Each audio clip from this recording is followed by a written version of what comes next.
Hello, everyone. This is John Swanson with Polk County Public Works, and I'm going to be guiding you today through a virtual tour of rain gardens across central Iowa. This rain garden tour is brought to you by the Rain Campaign, and we're excited to really showcase a variety of looks, feels, and sounds of what rain gardens can be. Throughout the tour, keep an eye out for things that are relevant to your own property or to your own community.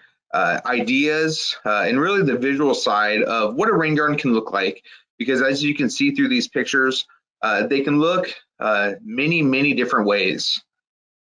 Our first site that we're going to be taking you to is actually one of our local partners, Pete DeCook, who's the Assistant City Manager for the City of Clive. Pete started working with Polk Soil and Water Conservation District and other local water resource folks to develop a plan as he wanted to build his own house in the city of Clive. And he knew water is very important to the city of Clive and the Walnut Creek watershed. And he wanted to really use his house as an example of what you could do when building a new house to manage your water. So before I turn it over to them, you're going to see a great combination of improving the soils in the yard and incorporating several rain gardens to treat all of his roof runoff. So thanks, Pete, and we're going to go ahead and turn it over to him in just a few seconds.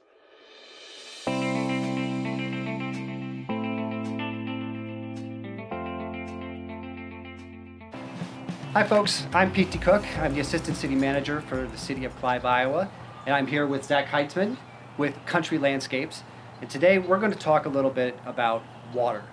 Water is something that we talk about a lot in Clive. Obviously there are those days when we have too much water, but there are also all those days when we don't get the big flooding event, but still have a lot of rain and a lot of snow melt and things that can create some problems at your home or at your business, but also some things that can give you an asset that you can use to create very beautiful spaces and wonderful healthy habitats and places on your property that show that you want to be a good steward of not only this space that we all share together in our Clive neighborhoods, but more broadly of the entire Walnut Creek watershed and that very special place we love called the Clive Greenbelt.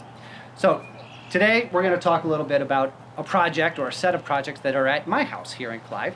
We're on Lincoln Avenue, not too far away from the Campbell Recreation Area. And my partners at Country Landscapes have done a wonderful job helping my family understand what we could do to be good stewards of the water and create a real beautiful amenity and a beautiful space on our yard.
So in soils, we want to make sure that they have a good texture and good consistency and a good amount of organic matter. I mean, specifically in this case here, we have taken an existing topsoil and we've amended it with compost. And that compost we get from a local source, Metro Waste Authority, which is very readily available. It adds good texture, it adds good organic matter.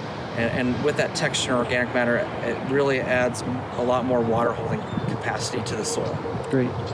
So go ahead and take a sample here. Sure. And tell them why you're taking a sample and what you're looking for. So when I take a sample, I'm usually looking for that texture of the soil. I mean, in this case, I'm really kind of seeing what we've done kind of after the fact. But a lot of times I'll take it before too, so I can compare the two. But in this case, we've kind of got a core that, as you can see here, has about 2 to 3 inches of compost on top of at least 3 inches of kind of a topsoil, which is very clayey, as you can tell, because it can compact together. The compost will, like I said, add quite a bit of porosity to the soil and allow better water absorption.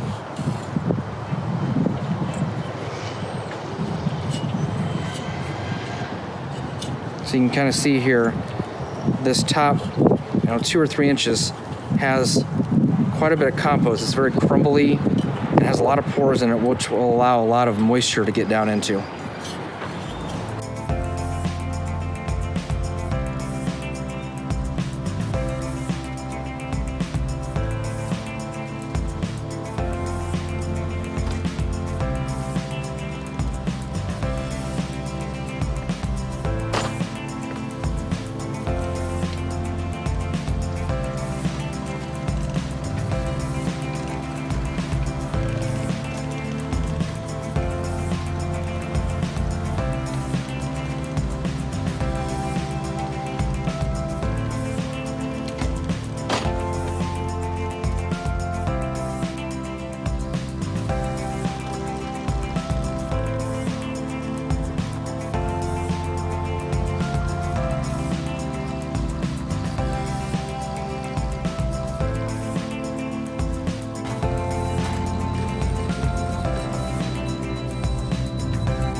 So we're standing here in the rain garden, and rain garden generally consists of a depression where we can collect water. And in this case, specifically, we have a swale that is directed down into the rain garden, which we're standing in.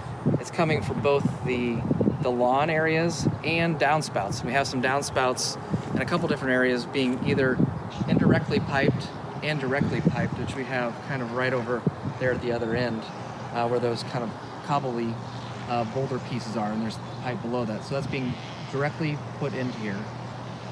Generally, the rain garden consists of a depression that's 6 inches to 12 inches, and it can vary depending on the type of rain garden we're working with. Specifically, in this rain garden and most rain gardens, there's 2 inches of sand, 2 inches of compost, and we work with the native soil that we kind of incorporate together to build a very, very porous surface that water can percolate into. And then we plant plants. That can be, generally we use natives because they have a really, really deep root system, or we use adaptables or cultivars of natives that will still have similar characteristics, but maybe has a little bit better ornamental qualities too. So you kind of get a best of both worlds. So in a rain garden, we have plants that we use as kind of the base. And the plants will help anchor that soil and also help absorb some of the water. And in this case, we have some switchgrass, at least up on the upper part of the berm of the rain garden, that'll help anchor that and give a good stability. These three right here are switchgrass, and in the basin here we'll end up having probably anywhere from 7 to 10 different types of forbs and grasses. So in a rain garden, we do want to have an area for all that water to be held.